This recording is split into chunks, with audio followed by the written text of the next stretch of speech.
Bismillahirrahmanirrahim. Today we have lecture number 29. It's virtual circuit networks, frame relay and ATM. In the last lecture we discussed domain name server and WWW and HTTP chapters. Today हमने last chapters में अपना domain name systems देखा कि DNS क्या होता है, forward DNS क्या होता है, आपका रिवर्स DNS क्या होता है, आपकी लुकअप फाइल्स क्या होती हैं, .edu, .pk क्या है, .mal क्या है, .biz क्या है, .org क्या है, ये सारी चीज़ें हमने अपनी लास्ट लेक्चर में देखी थी। इसके बाद हमने HTTP को डिस्कस किया। HTTP क्या होता है, WWW की वर्ल्ड वाइड वेब के साथ उसका क्या रिलेशन है। HTTP बेसिकली हमने जो लास्ट 2 लेक्चर्स डिस्कस किए थे उसमें हमने एप्लीकेशन लेयर की सर्विसेज को डिटेल में डिस्कस किया था। ठीक है, हमने FTP देखा था, हमने SMTP को देखा था, फिर FTP और SMTP किस तरह काम कर रहे होते हैं, पोर्ट नंबर्स किस तरह काम करती हैं, वेल नोन पोर्ट्स क्या होती हैं, ठीक है, पब्लिक पोर्ट्स क्या होती हैं, पोर्ट्स की रेंजेस क्या होती हैं, ठीक है, फिर जो आपकी नेम रेजोल्यूशन होती है वो किस तरीके से होती है, आपकी जो आप जब लिखते हैं www.google.com तो वो क्यूरी किस तरीके से फुलफिल होती है। ये हमने जितनी भी चीज़ें थी ये हमने अपने लास्ट 2 लेक्चर्स में डिस्कस की थी। आज का जो मेरा चैप्टर है वो टूवर्ड्स वाइड एरिया नेटवर्क है। जिस तरह हमने स्टार्ट में कहा था कि लैन और वैन, हमने कहा था कि लैन और वैन की जो डेफिनेशन मैंने आपको प्रैक्टिकल बताई थी कि लैन को हम लॉजिकल और फिज़िकल जो है वो डिवाइड करते हैं। हमने ये कहा था कि अगर ये एक रूम है, इसमें यहाँ पे 4 सिस्टम्स हैं और चारों की सेम IP क्लास है तो हम कहेंगे कि ये लॉजिकल भी लैन है और फिज़िकल भी लैन है।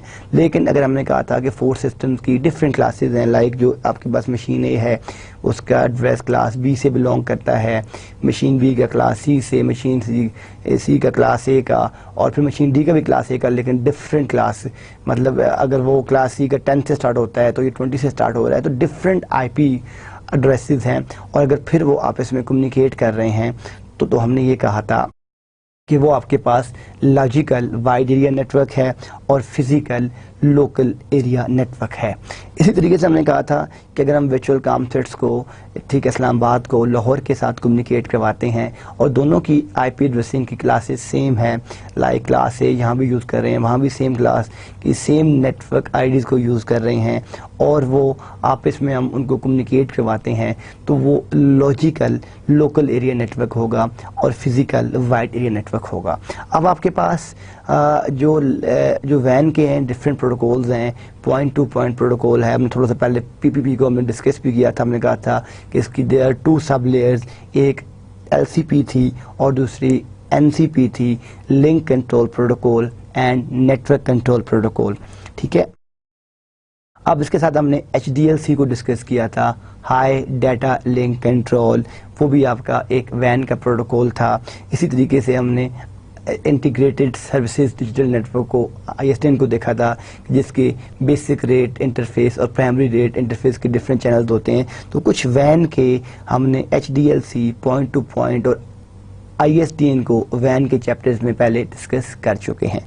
लेकिन जो अभी हम रियल नेटवर्क्स में आजकल यूज़ कर रहे हैं, ये 2 चैप्टर भी जो आज की ये आपके 2 प्रोटोकॉल्स हैं, फ्रेम रिले एंड ATM, ये दोनों भी आपके वैन प्रोटोकॉल्स हैं। ये जो आपका फ्रेम रिले है ये भी लेयर 2 प्रोटोकॉल है। जब हम फ्रेम्स की बात करते हैं तो हमने क्या कहा था डाटा एनकैप्सुलेशन के अंदर कि जो आपकी यूज़र की इंफॉर्मेशन होती है वो डाटे में कन्वर्ट होती है, डाटा आपका सेगमेंट्स में कन्वर्ट होता है। सेगमेंट्स में हमने कहा था कि ट्रांसपोर्ट लेयर पे बनते हैं, फिर हमने कहा था जो पैकेट्स हैं वो आपके नेटवर्क लेयर पे बनते हैं और जो आपके फ्रेम्स हैं वो आपके लेयर 2 और डाटा लिंक लेयर के ऊपर बन रहे होते हैं, और जो बिट्स 1010 होती हैं, ठीक है, वो आपकी फिजिकल लेयर पे होती हैं। तो जब हम बात करते हैं अपने फ्रेम रिले की, तो जो हमारा फ्रेम रिले है ये भी आपका लेयर 2 प्रोटोकॉल है, जिसमें आपके डिफरेंट जो हैं फ्रेम्स जो हैं वो कम्युनिकेट कर रहे हैं।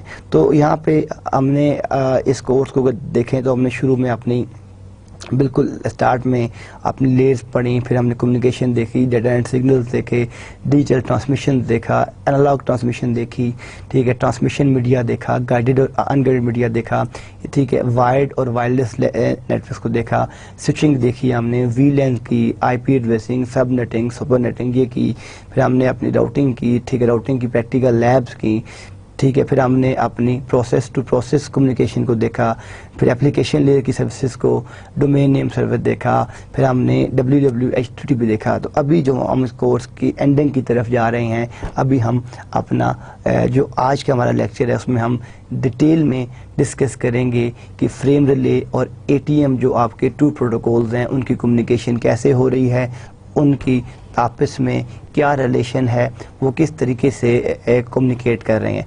बेसिकली जो आपके पास डाटा एनकैप्सुलेशन होती है वो आपके पास डिफरेंट स्टेप्स में होती है, और वो जो आपके डिफरेंट स्टेप्स हैं उसमें यूज़र की इंफॉर्मेशन से लेके हम उसको फिज़िकल लेयर के ऊपर ला रहे होते हैं। तो अब इसमें जब आप डिफरेंट नेटवर्क्स को आपस में कम्युनिकेट करने की बात करते हैं, ठीक है, तो डेफिनेटली आपका एक वैन एस्टेब्लिश होता है। हमने इंटरनेट ये कहा था कि combination of public networks it is known as internet and combination of private networks it is known as intranet. ये हम ऑलरेडी जो है सारी चीज़ें डिस्कस कर चुके हैं।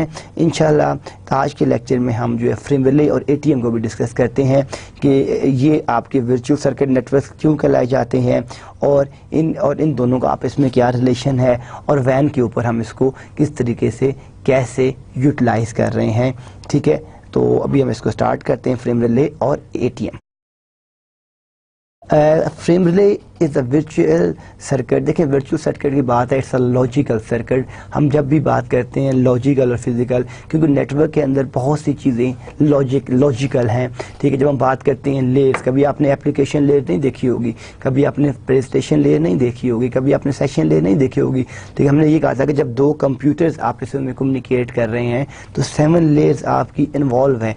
यहाँ से मैं अगर एक चैटिंग सर्वर के ऊपर एक मैसेज टाइप करता हूँ, हेलो हाउ आर यू, तो वो मैसेज जब मेरा रिसीविंग एंड के ऊपर जाता है तो एप्लीकेशन लेयर से लेकर डेटा लिंक लेयर तक उनका आपस में एक रिलेशन है, वो लॉजिकल रिलेशन है। लेकिन जो लास्ट मेरी लेयर है, जो मेरी फिजिकल लेयर है, वहाँ पे जो आपका रिलेशन है वो एक फिजिकल रिलेशन है। अब वो जो दो आपके स्टेशंस हैं जो आपके आपस में कम्युनिकेट हुए हैं, वो आपके फिजिकल रिलेशन के तहत आपस में जो है वो कम्युनिकेट हुए हैं।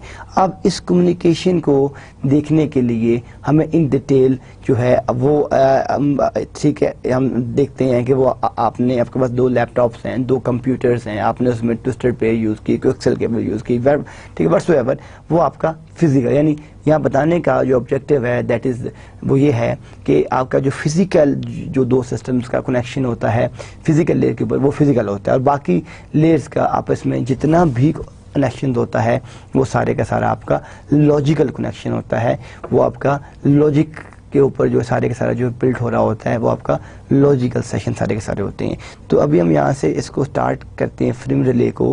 Frame relay is a virtual circuit wide area network that was designed in response to demands for a new type of WAN in the late 1980s and early 90s।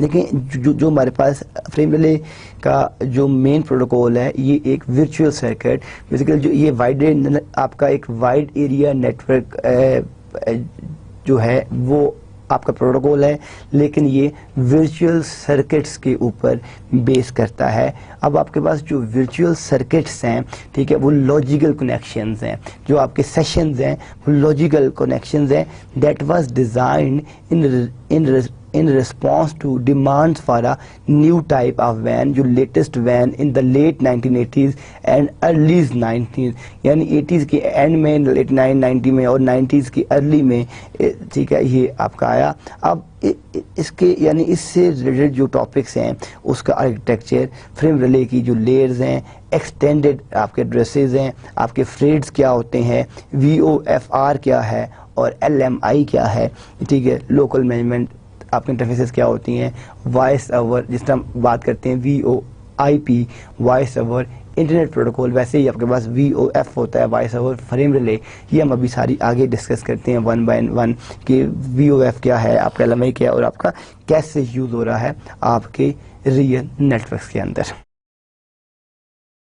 ये आपके पास एक नेटवर्क है, ठीक है, जो आपके पास ये जो फिगर 18.1 है ये शो कर रही है कि it's a frame relay network. आप देख रहे हैं कि ये हमारे पास एक लैन है। हमने अपनी पैकेट ट्रेसर में बहुत सी लैब्स की थी, ठीक है। उन लैब्स का यही ऑब्जेक्टिव था कि आपको टूवर्ड्स प्रैक्टिकल चीज़ें पता चलें। नॉर्मली क्या होता है कि राउटिंग आप पढ़ लेते हैं, आपको राउटिंग करनी ही नहीं आती। स्विचिंग आप पढ़ लेते हैं, आप स्विचिंग परफॉर्म ही नहीं कर सकते। वैन प्रोटोकॉल आप पढ़ लेते हैं, आपको पता नहीं होता उसकी कमांड का। तो हमने अपने इस कोर्स में आपने देखा होगा कि पूरा नेटवर्किंग का ऑपरेटिंग सिस्टम डिस्कस किया, प्रैक्टिकल स्विचिंग किस तरह होती है वो डिस्कस किया, वीलैन्स किस तरह क्रिएट किए जाते हैं, राउटिंग किस तरह होती है, सारी चीज़ें हमने लैब्स की। तो अब आपका यहाँ पे ये विजन बड़ा क्लियर हो चुका होगा कि ये जो आपके पास एक सेगमेंट है it's a local area network और ये कनेक्टेड है आपके एक राउटर, क्योंकि जब भी आप डिफरेंट नेटवर्क्स को आपस में कम्युनिकेट करवाते हैं तो हमने ये चीज़ डिस्कस की थी कि डिफरेंट नेटवर्क्स को आपस में कम्युनिकेट करवाने के लिए जो डिवाइस आप यूज़ करते हैं वो डिवाइस आपकी राउटर होती है।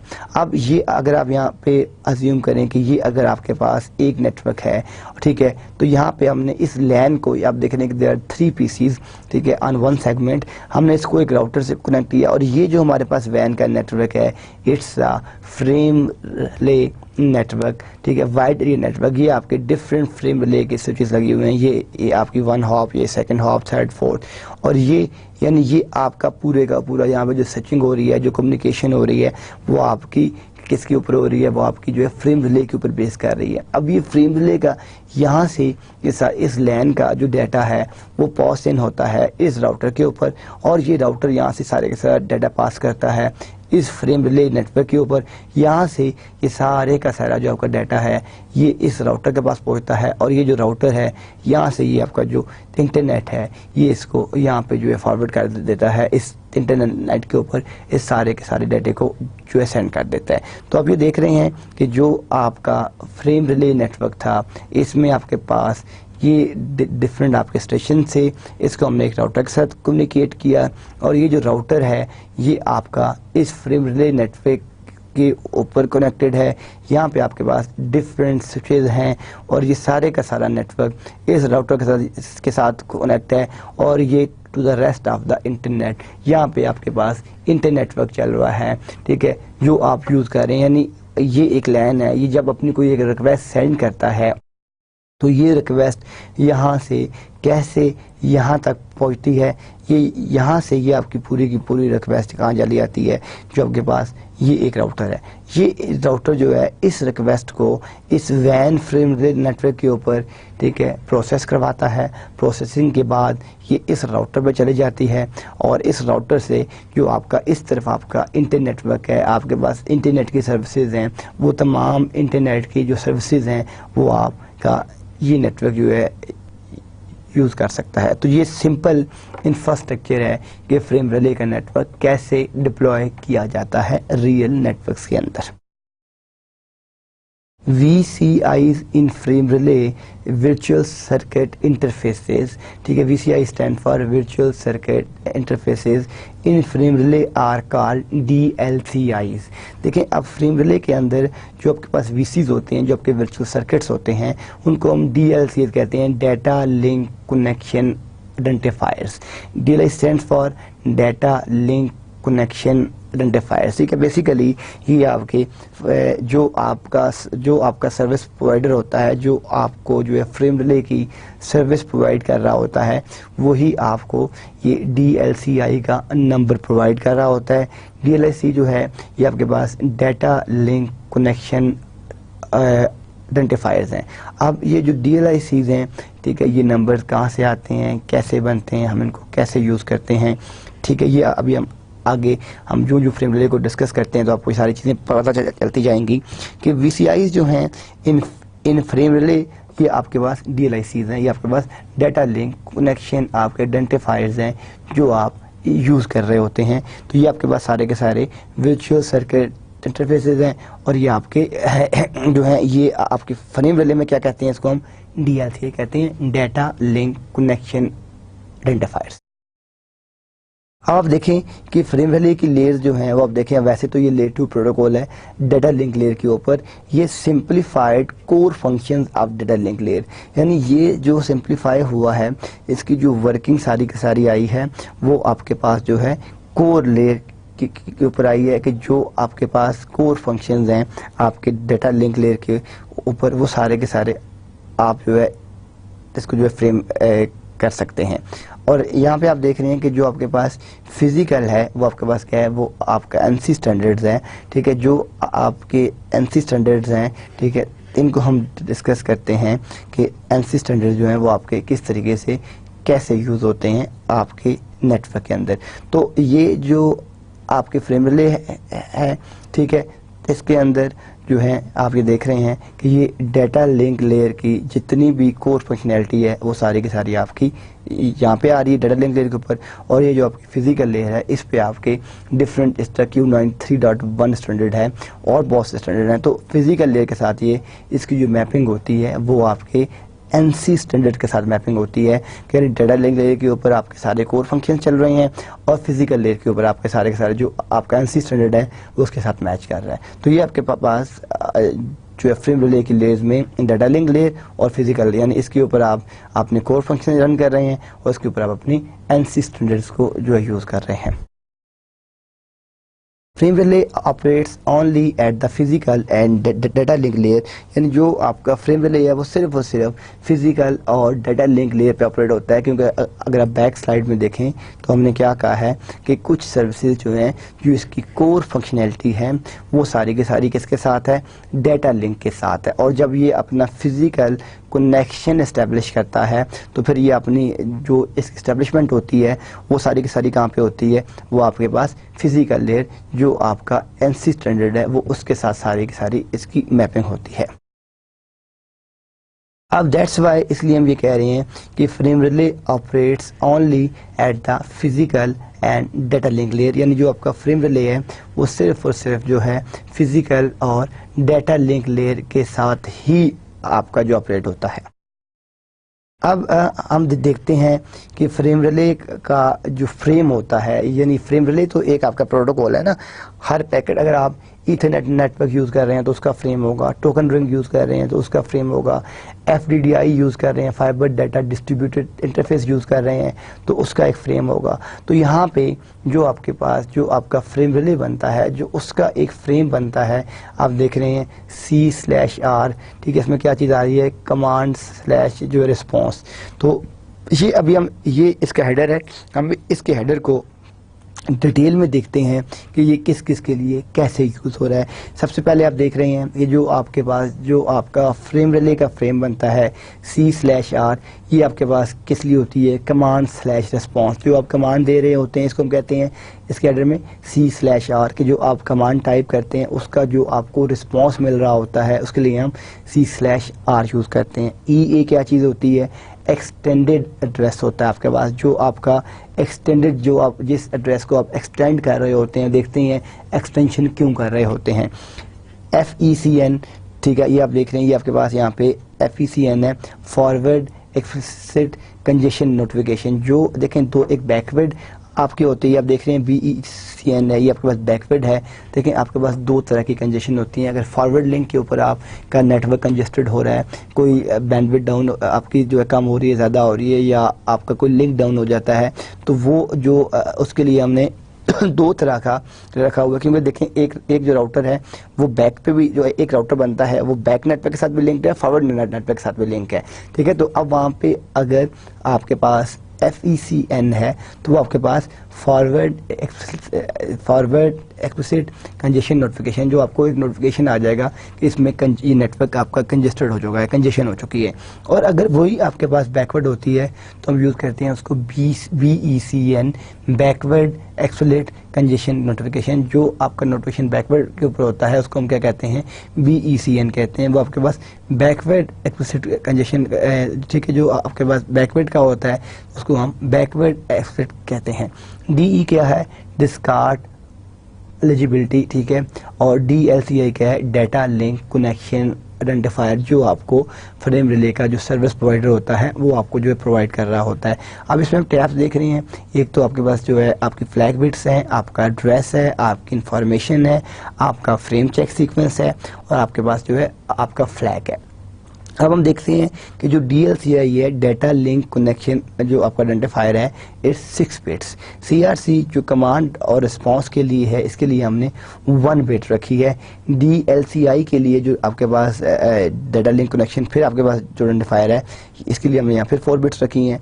फॉरवर्ड जो एक्सप्लिसिट कंजेशन है उसके लिए हमने 1 बिट रखी है, और जो आपके पास बैकवर्ड है उसके लिए भी हमने 1 बिट रखी है, और डिस्कार्ड एलिजिबिलिटी के लिए 1 बिट रखी है, और आपके पास जो हमारे पास है एक्सटेंडेड एड्रेसेस के लिए भी हमने 1 बिट रखी है। तो ये आपके पास फ्रेम रिले का जो फ्रेम है जिसमें आपके फ्रेम्स बनते हैं, ये उसका हेडर है। इसके हेडर में आपके पास ये डिफरेंट सारी चीज़ें जो आ रही हैं, ये सारी की सारी आपके फ्रेम रिले के हेडर में आ रही हैं। DLSI हो गया, CR हो गया, E हो गया, DLCI हो गया, FECN हो गया, BECN हो गया, सारी चीज़ें जो हैं ये आपके पास फ्रेम रिले का फ्रेम बनाती हैं।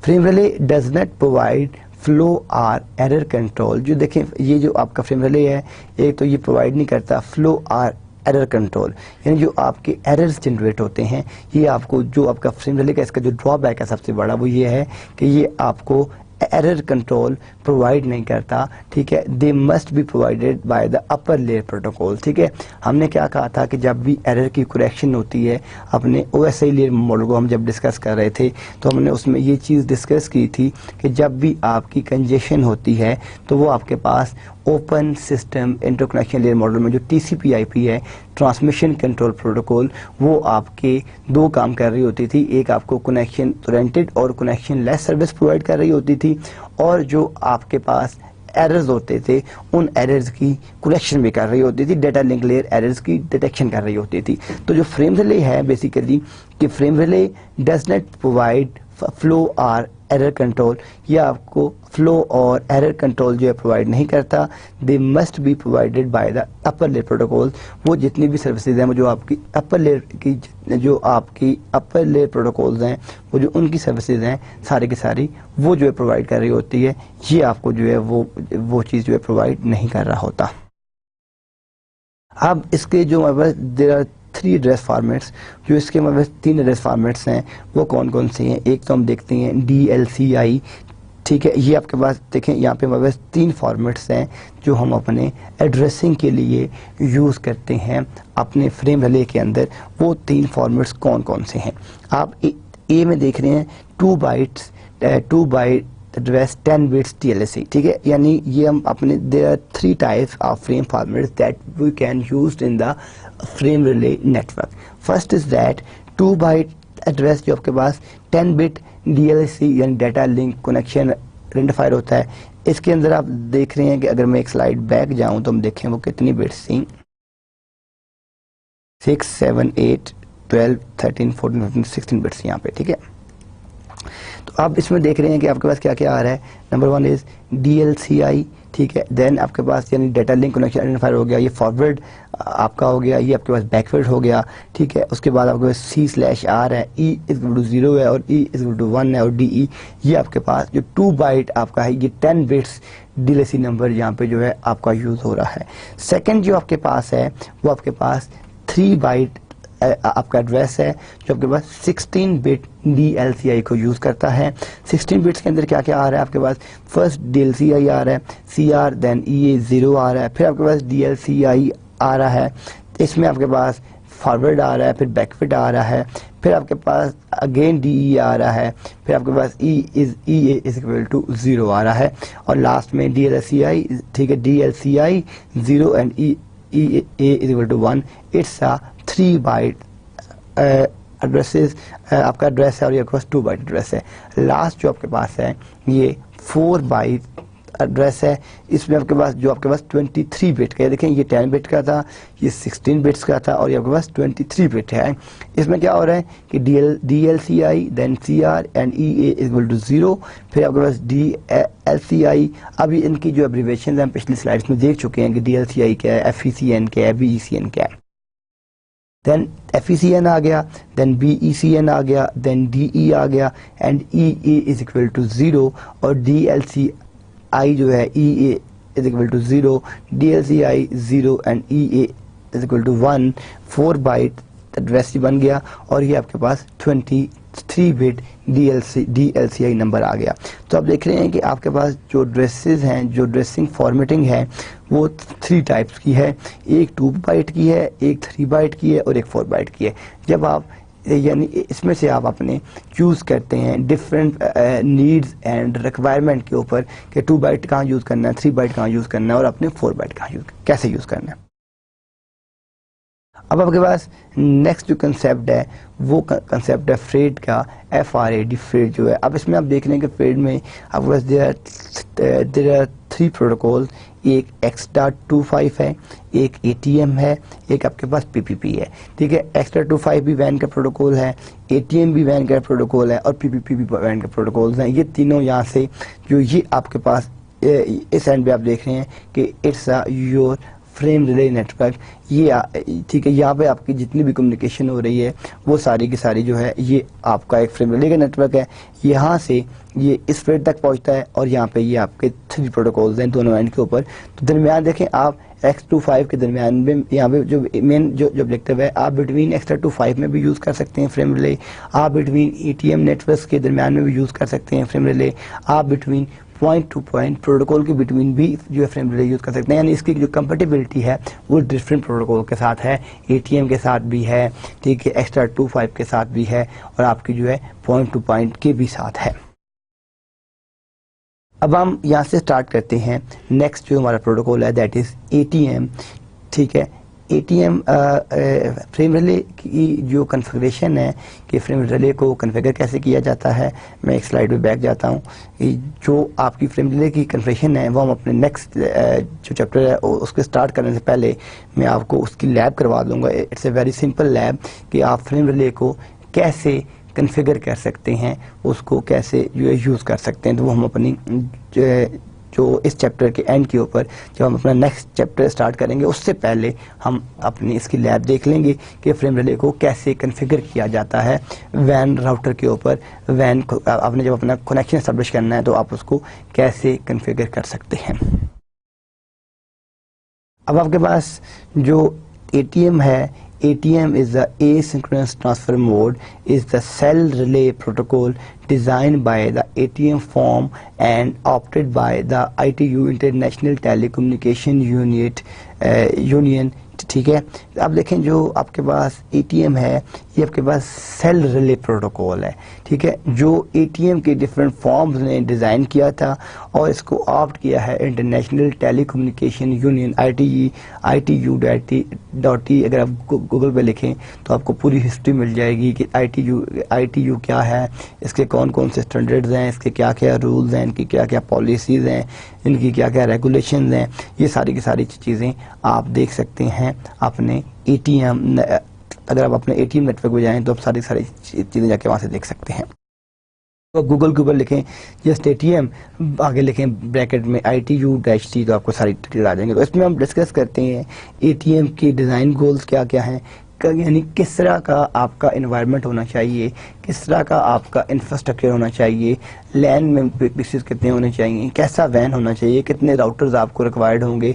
यानी जो आपकी यूज़र रिक्वायरमेंट्स हैं, ठीक है, जो आपकी सिस्टम की जो आपकी रिक्वायरमेंट्स हैं, जो यूज़र के गोल्स हैं, जो उनके ऑब्जेक्टिव्स हैं, वो लेके आप डिसाइड करते हैं कि आपको किस टाइप का नेटवर्क चाहिए, आप कैसा नेटवर्क डिज़ाइन करने की तरफ जा रहे हैं, आपके गोल्स क्या हैं। जो आपके गोल्स होते हैं, जो आपके ऑब्जेक्टिव्स होते हैं, उन गोल्स और उन ऑब्जेक्टिव्स के ऊपर जो आप अपना डिज़ाइन देते हैं उसको हम डिज़ाइन गोल्स कहते हैं। ठीक है, वो आपके जो डिज़ाइन गोल्स हैं वो कौन कौन से हैं, उनके अंदर प्रॉब्लम्स क्या क्या हैं, कि वो जो ATM नेटवर्क है, हम ATM के अंदर क्या क्या इश्यूज आ सकते हैं। हम अगर उसको डिज़ाइन देखें हर चीज़ के साथ, एक मैंने आपको शुरू में बताया था कि there is a trade of.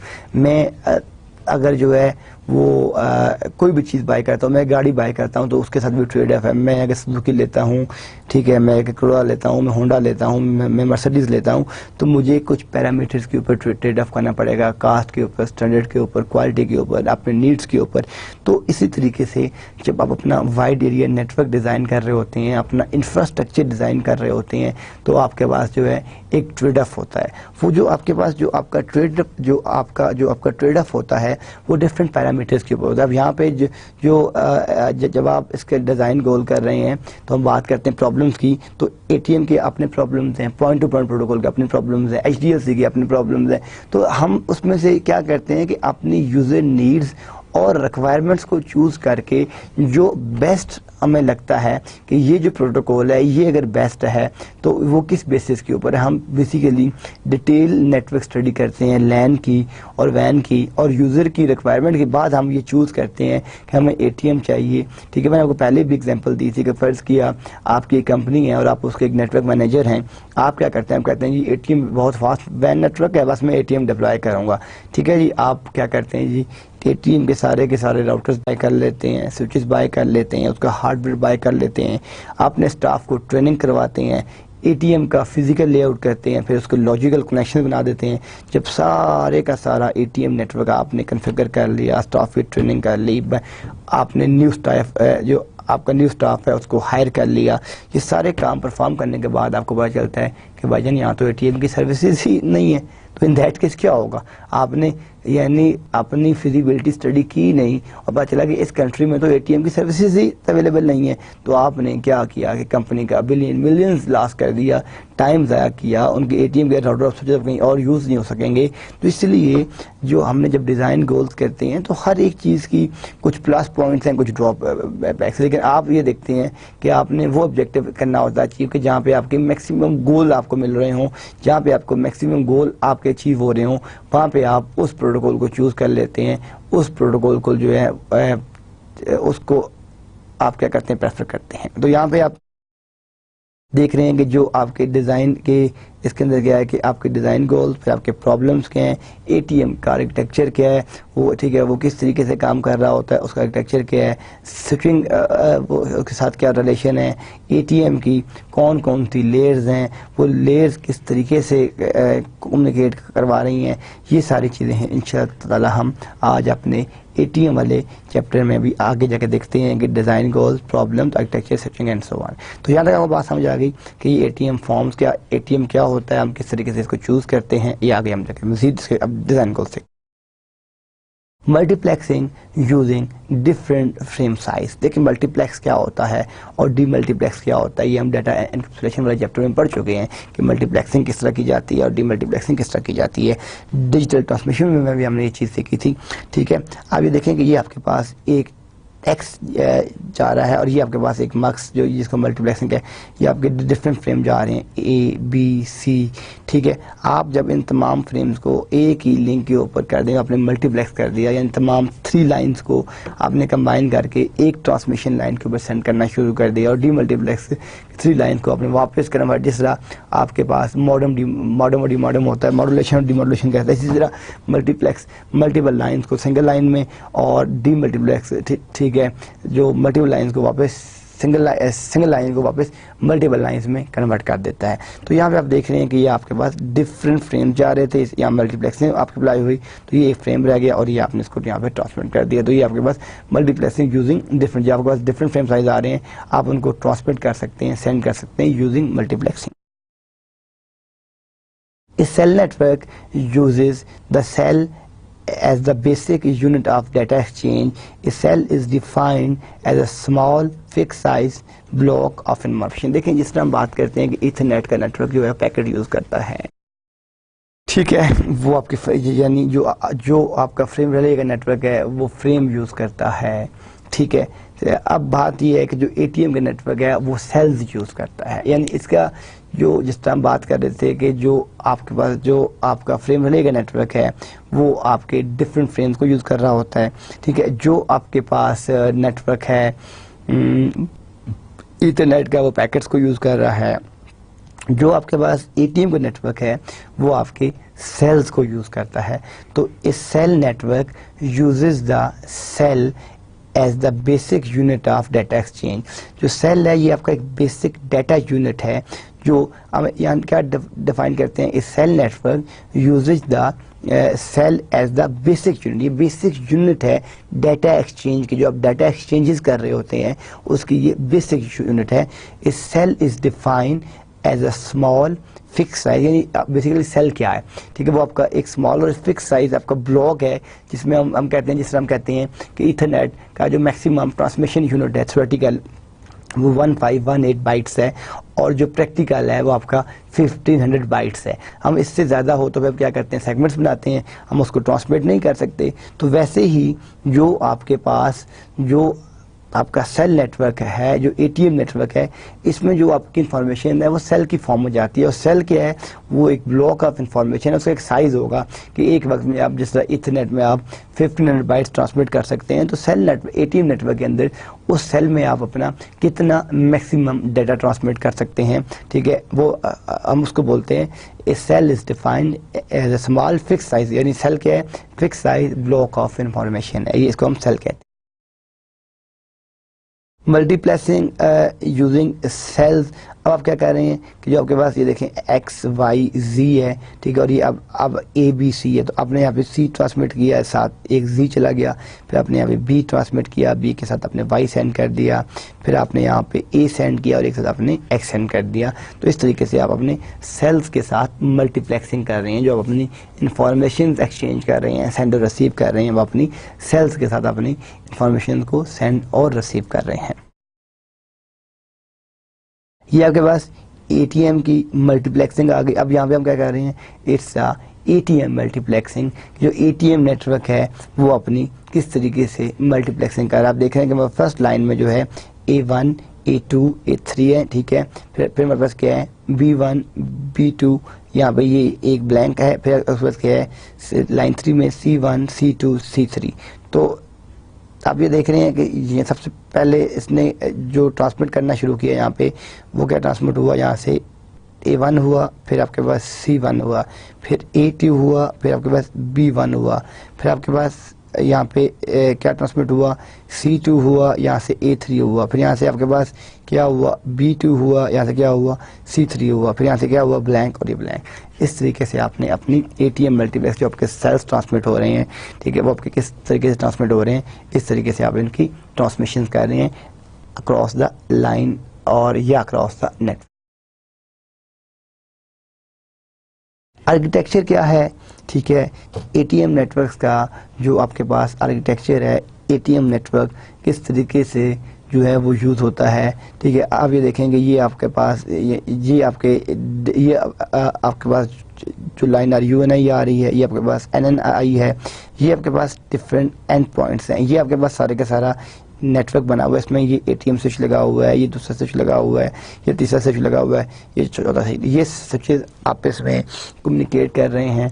अब स्विचेस क्या होते हैं, स्विचिंग क्या होती है, स्विचिंग के कितने cut through, modify cut through, fragment free switches को किस तरीके से कन्फिगर किया जाता है, ठीक है, स्विचिंग में जो लूप्स आते हैं वो किस तरह होते हैं, ये हम बेसिक सारी चीज़ें पढ़ चुके हैं। यहाँ पे बेसिकली मैं आपको उस स्विच की बात कर रहा हूँ कि जो मैं स्विच यूज़ किया था, स्विच की वर्किंग किस तरीके से होती है, स्विच किस तरीके से यूज़ होता है, वो हम सारी चीज़ें ऑलरेडी इससे पहले डिस्कस कर चुके हैं। तो यहाँ पे आप देख रहे हैं कि ये आपके पास ये आप इसे कह लें कि स्विच 1 है, ये स्विच 2 है, ये स्विच 3 है, स्विच 4 है, ये आपके पास डिफरेंट स्विचेज़ हैं जो आपके आपस में कम्युनिकेट, आप इन स्विचेज़ को आपस में क्या कर रहे हैं, कम्युनिकेट करवा रहे हैं। ये आप देख रहे हैं, ये आपके पास क्या है, ये आपके पास डिफरेंट एंड पॉइंट्स हैं, ये आपके पास दूसरे एंड पॉइंट्स हैं, ये आपके पास बाकी 2 एंड पॉइंट्स हैं। तो आप जब इस सारे को आपस में कम्युनिकेट करवाते हैं, कम्युनिकेशन करते हैं, तो आप ये देख रहे हैं कि यहाँ से ये नेटवर्क इस स्विच के साथ लिंक्ड है, यहाँ से डाटा फॉरवर्ड करता है यहाँ पे, ठीक है, और यहाँ पे भी पॉइंट था तो यहाँ फॉरवर्ड किया, यहाँ पे इस स्विच ने इन जो आपके एंड पॉइंट ये जो आपके एंड पॉइंट्स हैं यहाँ फॉरवर्ड कर दिया, इस स्विच ने इसको यहाँ पे इस स्विच के साथ ट्रांसमिट किया, और यहाँ पे जो आपके एंड पॉइंट्स हैं यहाँ पे, तो ये आपके पास एक आर्किटेक्चर है कि जो ATM नेटवर्क है उसका आर्किटेक्चर क्या है, वो किस तरीके से कम्युनिकेट कर रहा है, किस तरीके से डाटे को फॉरवर्ड कर रहा है, सेंड कर रहा है, रिसीव कर रहा है। हर एक नेटवर्क का अपना आर्किटेक्चर होता है, फ्रेम रिले का अपना आर्किटेक्चर है, ठीक है, इथरनेट का अपना आर्किटेक्चर है, FDDI का जो fibre data distributed interface protocol है वैन का, उसका अपना आर्किटेक्चर है। तो ये आपके पास ATM का बेसिक आर्किटेक्चर है कि ये कम्युनिकेशन किस तरह कर रहा है बिटवीन एंड पॉइंट्स, और सेंटर में आपके पास एक स्विच नेटवर्क जो है वो आप यूज़ कर रहे हैं। अब आप देख रहे हैं कि यहाँ पे आपके पास जो है कि जो टाइप्स हैं, एक आपके पास TP, ठीक है, देन VP, ठीक है, देन आपके VC, ठीक है, जो आपके वर्चुअल सर्किट्स हैं, ठीक है, आपके वर्चुअल पाथ्स हैं, आपके टेम्परेरी पाथ्स हैं। TP आपके जो हैं ये आपके जो टेम्परेरी पाथ्स हैं, ये आपके जो वर्चुअल पाथ्स हैं, और ये आपके पास वर्चुअल सर्किट्स हैं। तो अब ये देख रहे हैं कि एक VP के अंदर डिफरेंट VCs आ रहे हैं, यानी ये एक देखें जो आपका वर्चुअल पाथ है उसके अंदर बहुत से सर्किट्स जो हैं वो लाइक कर सकते हैं। तो यहाँ पे क्या देख रहे हैं कि ये आपके पास ये एक वर्चुअल पाथ है,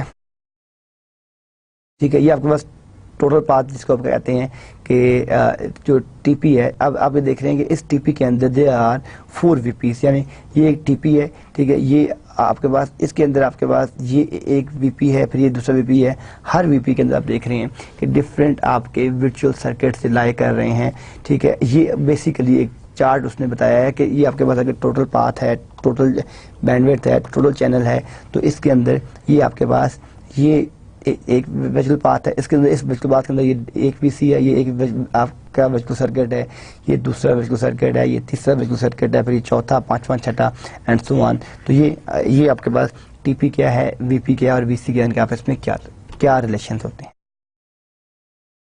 अब ये देख रहे हैं कि यहाँ पे क्या हो रहा है कि examples of VP and VCs, ठीक है, हम अभी उसी को कंटिन्यू कर रहे हैं कि जो इसकी डिफरेंट एग्जांपल्स हैं, जो आपके पास VP और जो आपके पास जो VCs की एग्जांपल्स हैं। आप ये देख रहे हैं कि ये आपके पास डिफरेंट VCs हैं, ये ATM स्विच 1 है, ये 2 है, ये 3 है, ये 4 है। There are 4 ATM switches.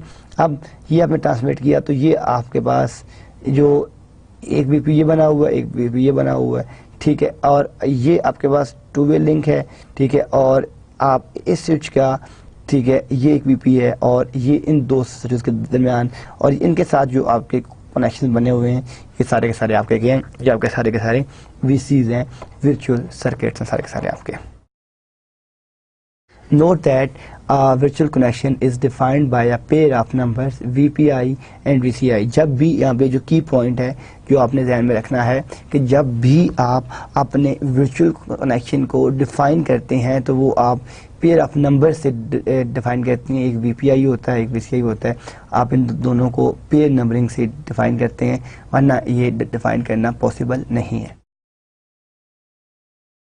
अब आप ये देखें कि ये हमारे पास एक कनेक्शन आइडेंटिफायर आ गया। अब देख रहे हैं कि this virtual connection is uniquely defined using the pair. अब हमने यहाँ पे हमने जो पीछे बात की है, अगर आप ये देखें लास्ट स्लाइड में, तो हमने क्या कहा है कि जब भी आपका वर्चुअल कनेक्शन जो है वो आप डिफाइन करेंगे तो वो आप एक पेयर ऑफ नंबर से डिफाइन करेंगे। एक उसमें VPI होगा, एक उसमें VCI होगा, तो हम पेयर ऑफ नंबर से उसको डिफाइन करते हैं जब भी हम अपनी डेफिनेशन लेते हैं। तो आप ये देखें कि यहाँ पे हमने क्या किया है कि ये जो हमारे पास कनेक्शन आइडेंटिफायर्स हैं, ये आपके पास कनेक्शन के आइडेंटिफायर्स हैं। इसमें आप क्या कर रहे हैं कि ये आपके पास मैं फिर एक दफा जाता हूँ। अब देखें VP एंड VCI है। अब देखें ये आपके पास क्या है, this virtual connection is uniquely defined. ये आपके पास 14, ये जो आपके पास इसमें जो VPI है 14 है और जो VCI है वो 21 है। तो अब ये देखें कि VPI 14 है, VPI ठीक है यहाँ पे 14 है, ये आपके पास यहाँ पे क्या है, ठीक है। इसके साथ जो आप देख रहे हैं क्या VCI है, ये 21 है। इसके साथ VCI क्या है 32 है। इसके साथ VCI क्या है 45 है। इसके साथ आपके पास VCI क्या है 21 है। इसके साथ VCI क्या है 32 है। इसके साथ VCI क्या है 45 है। दूसरा ये दोनों नंबर देखें सेम रहेगा, ये भी 14 है यहाँ ये लेकिन वर्चुअल सर्किट नंबर देखें ये आपके पास वर्चुअल पाथ इंटरफेस जो है ये दोनों सेम रहेंगे। वर्चुअल सर्किट हर एक का अपना नंबर होगा ना, ये जो VCI नंबर ये 21 ऐसे हो गया साइन, इसको 32 साइन हो गया, इसको 45 साइन हो गया, इसको 21 ये इसके साथ जा रहा है, 32 इसके साथ लिंक है, ये 45 यहाँ पे लिंक है, इट्स 18 VPI और ये आप 17 यहाँ पे आपने लिंक कर दिया। तो ये आपके कनेक्शन जो आपके एस्टेब्लिशमेंट हो रही है, जो उनकी आपस में डाटा ट्रांसमिशन हो रही है, जो उसके अंदर अपनी आइडेंटिफिकेशन हो रही है वो किस तरीके से हो रही है, वो ये डायग्राम शो कर रही थी कि VPI का और VCI का आपस में क्या रिलेशन है और आपस में किस तरह इंटर कम्युनिकेट कर रहे हैं। अब आपके पास जो वर्चुअल कनेक्शन आइडेंटिफायर होता है इन UNIs एंड NNIs के अंदर, ठीक है ना, वो क्या है आप ये देखें कि VPI and VCI in UNI में आप देख रहे हैं कि इसमें कितनी बिट्स हैं। 8 बिट्स आपके पास VPI की होती हैं और आपके पास 16 बिट्स जो होती हैं वो आपके पास VCI की होती हैं। तो टोटल आपके पास कितनी बिट्स हैं 24 बिट्स, जबकि VPI और VCI जो है इन NNI ये देखें ये UNI में है और ये NNI में है, इसमें आपके पास 20 यहाँ पे 24 बिट्स हैं, यहाँ पे 28 बिट्स हैं। इसमें जो आपके पास VPI बिट्स होती हैं वो 12 बिट्स होती हैं और जो आपके पास VCI बिट्स होती हैं वो आपके पास 16 बिट्स होती हैं। तो ये इसके दो हेडर्स हैं जो जनरल डिफाइंड हैं। आप जब भी जब भी ATM को यूज़ करते हैं तो आपको पता है कि जब भी मैं इसको यूज़ करूँगा इन UNI नेटवर्क के अंदर तो जो आपका हेडर बनेगा वो 24 बिट्स बनेगा और जब भी इसको यूज़ करूँगा NNI के अंदर तो ये आपके पास 28 बिट्स का हेडर बनेगा।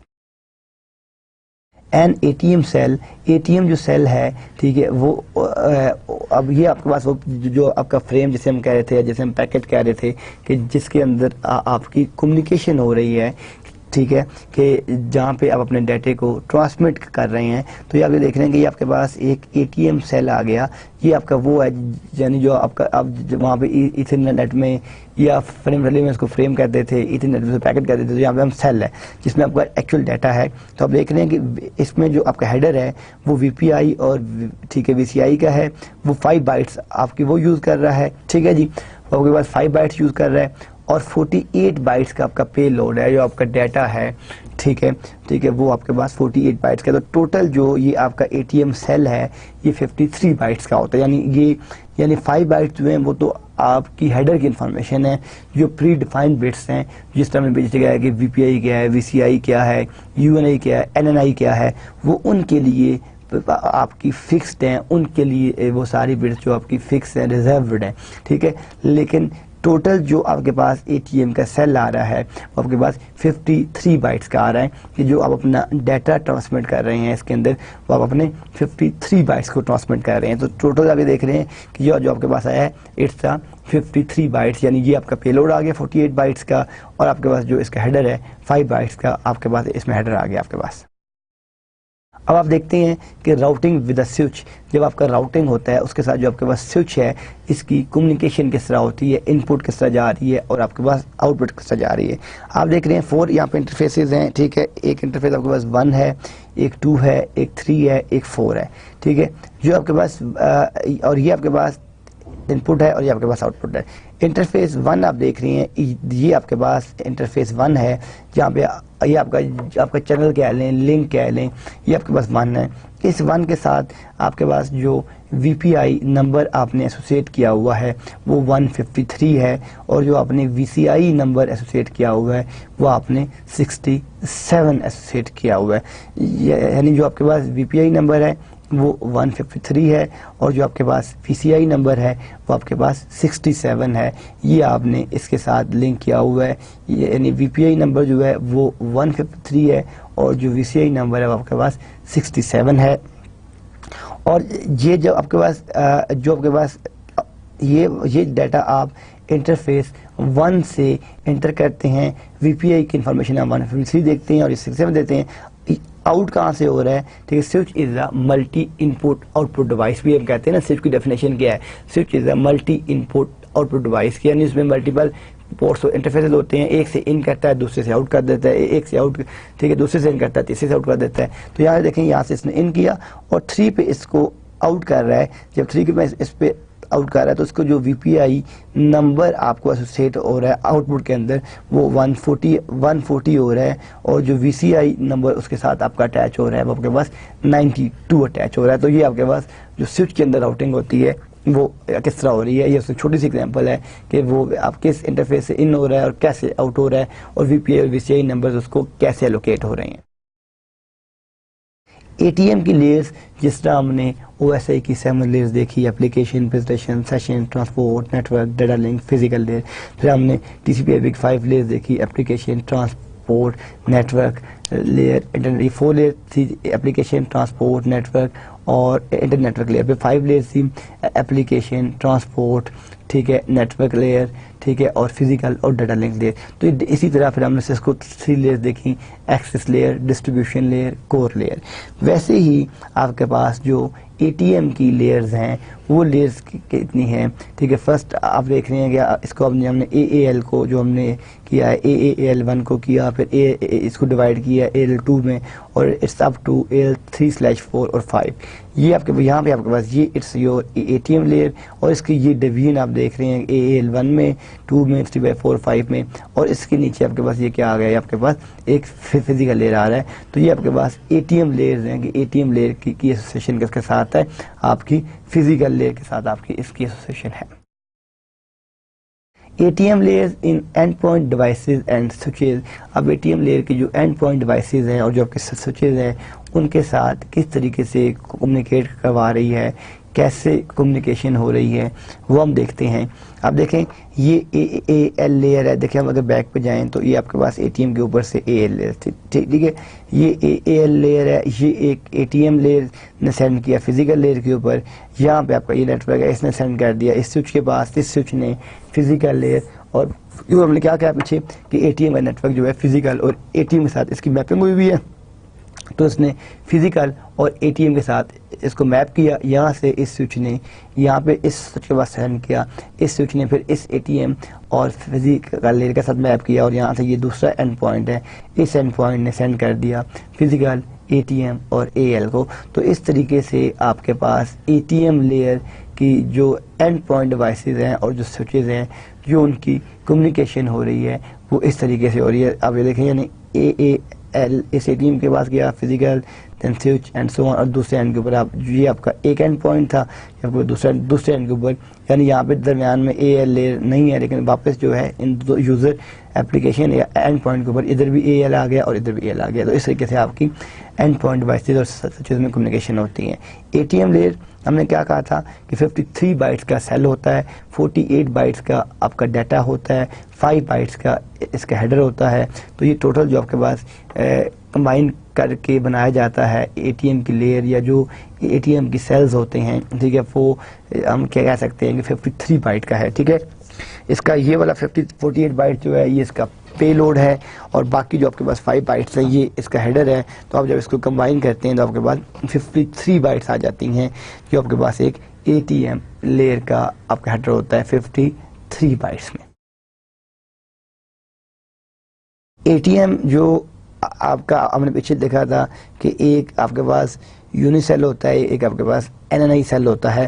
तो इसके अंदर आप देख रहे हैं कि आपके पास GFC एक आपका जेनेरिक फ्लो पार्ट होता है, ये आपके पास वर्चुअल पाथ आपका आइडेंटिफायर, और ये आपके पास वर्चुअल सर्किट आइडेंटिफायर जो हम पीछे देख चुके हैं। PT क्या है आपके पास, ये आपके पास पेलोड टाइप है। CLP सेल लॉस प्रायोरिटी है कि जो आपका सेल लॉस उसकी क्या प्रायोरिटी है, और HEC क्या है, ये आपका है, ये जो आपका हेडर एरर कंट्रोल है, ये वो है।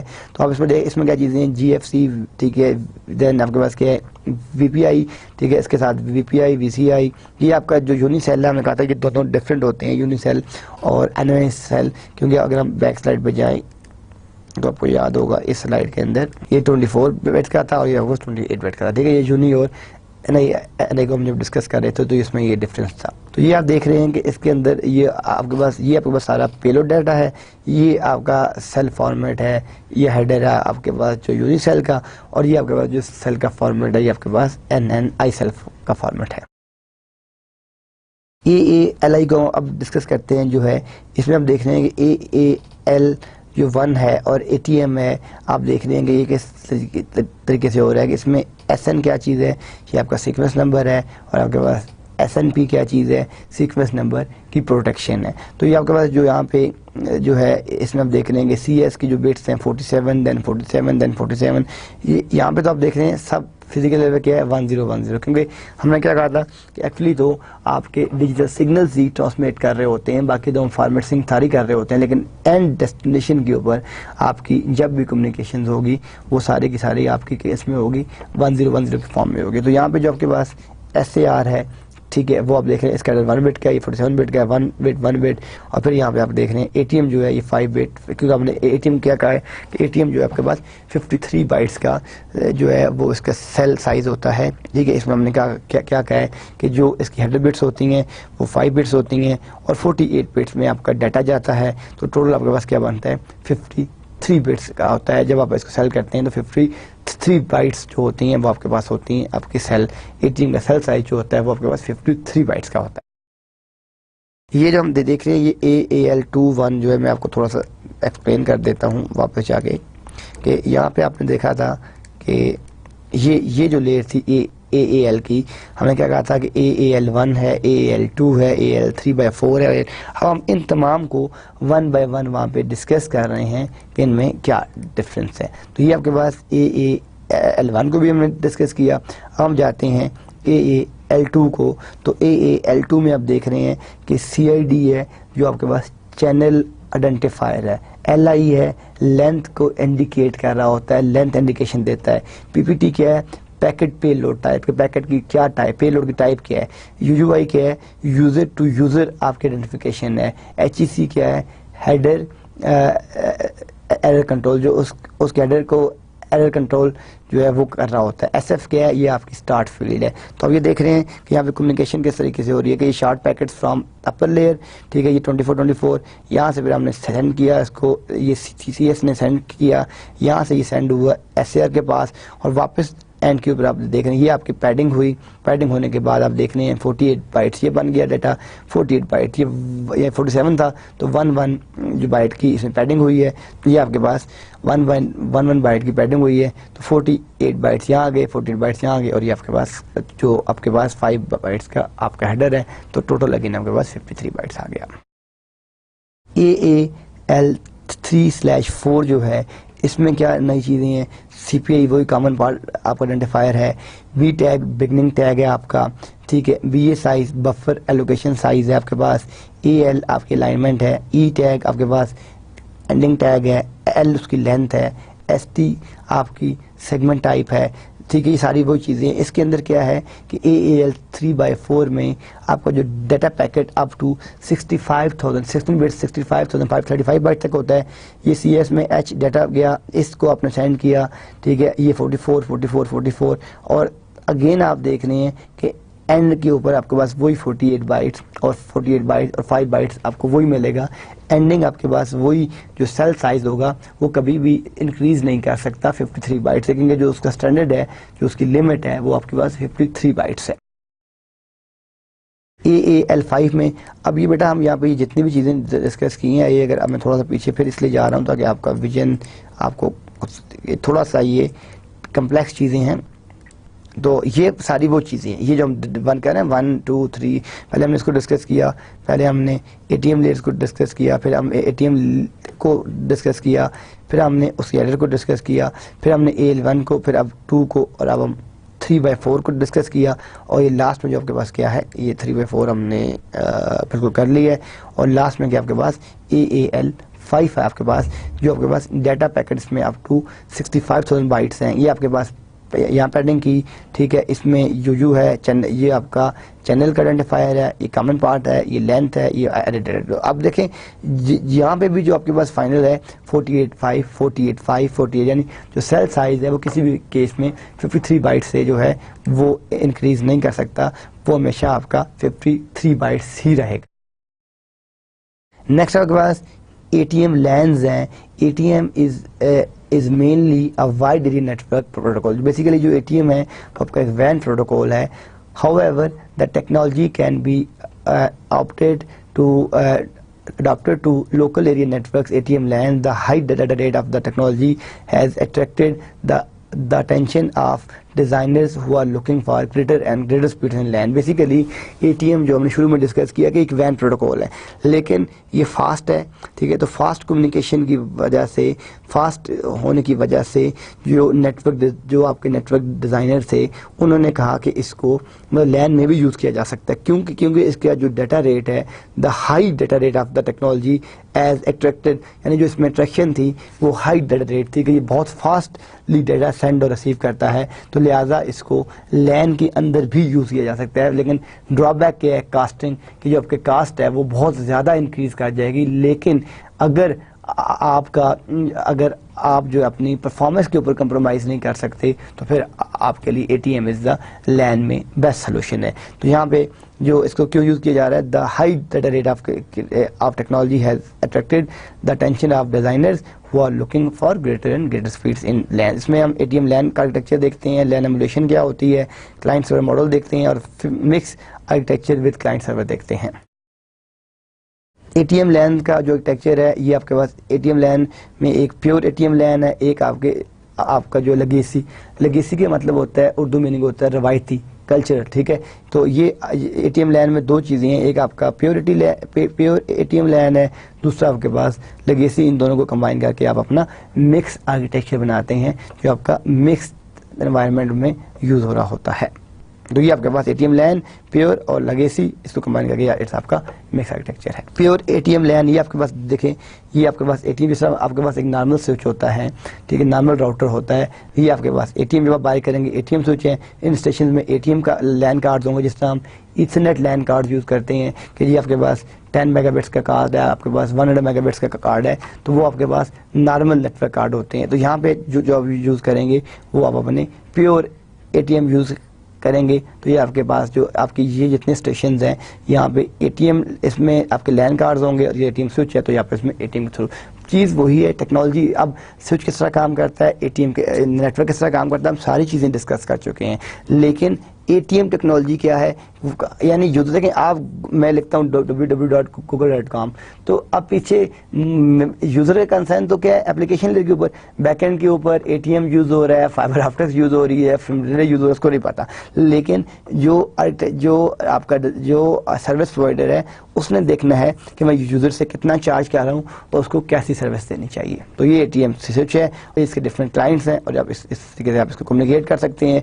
ये आपके पास लेगेसी ATM LANs है। अब आप देखें कि यहाँ पे क्या हो रहा है कि ये आपके पास ATM स्विच है। अब यहाँ पे हम नॉर्मली क्या यूज़ करते हैं, हम ईथरनेट यूज़ करते हैं। ये देखें, ये भी आपके पास एक ईथरनेट का नेटवर्क चल रहा है, ये भी आपके पास एक ईथरनेट का नेटवर्क चल रहा है और ये आपके पास एक टोकन रिंग का नेटवर्क चल रहा है। तो यहाँ पे आप देख रहे हैं कि दोनों एंड्स के ऊपर आपके कन्वर्टर्स लगे हुए हैं और ये भी कन्वर्टर है। बेसिकली ईथरनेट से ATM को कन्वर्ट करना और ATM से ईथरनेट, क्योंकि बेसिकली वैसे तो आप नहीं कर सकते कम्युनिकेट, तो ये एक कन्वर्टर जो है वो ATM को टोकन रिंग में और टोकन रिंग से ATM में, ये कन्वर्टर ATM से इथरनेट में और इथरनेट से जो है ATM में, और ये कन्वर्टर भी ATM से इथरनेट में और इथरनेट से ATM। तो आप ATM स्विच को अब देखें, ये यहाँ पे जो कम्युनिकेशन है वो आपकी वही LAN वाली हो रही होगी, यहाँ भी वही LAN वाली हो रही होगी, लेकिन इन बिटवीन अगर मैं इन दो इथरनेट को आपस में कम्युनिकेट करूंगा तो बहुत फास्ट कम्युनिकेट करेगा, ये सेगमेंट इस सेगमेंट के साथ, ये सेगमेंट इस सेगमेंट के साथ।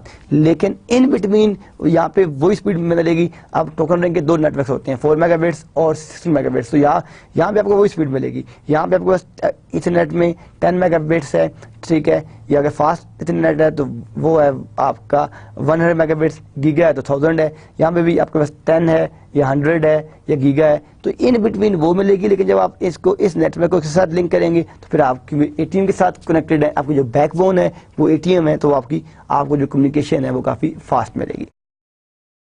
तो ये आपके पास मिक्स आर्किटेक्चर ATM LAN है। ये देखें, ये आपके पास ATM स्टेशन है, ये ATM स्टेशन है। अब यहाँ पे इसके साथ आप क्या कर रहे हैं, यहाँ पे आपने एक मिक्स आर्किटेक्चर दे दिया कि ये एक आपके पास टोकन रिंग का नेटवर्क है, ये आपके पास इथरनेट का नेटवर्क है और ये आपके पास एटीएम के स्विचेस भी लगे हुए हैं। तो ये आपके पास, क्योंकि एटीएम को हमने डायरेक्ट इसलिए लगाया है कि एटीएम का डायरेक्ट स्विच है, तो इसलिए ये तो डायरेक्ट एटीएम के साथ कम्युनिकेट कर सकते हैं। लेकिन अगर इस स्टेशन ने इसके साथ कम्युनिकेट करना है तो यहाँ सेंड करेगा, ये यहाँ सेंड करेगा, ये कन्वर्टर जो है इसको इथरनेट में कन्वर्ट करके इसके साथ कम्युनिकेट करवा देगा।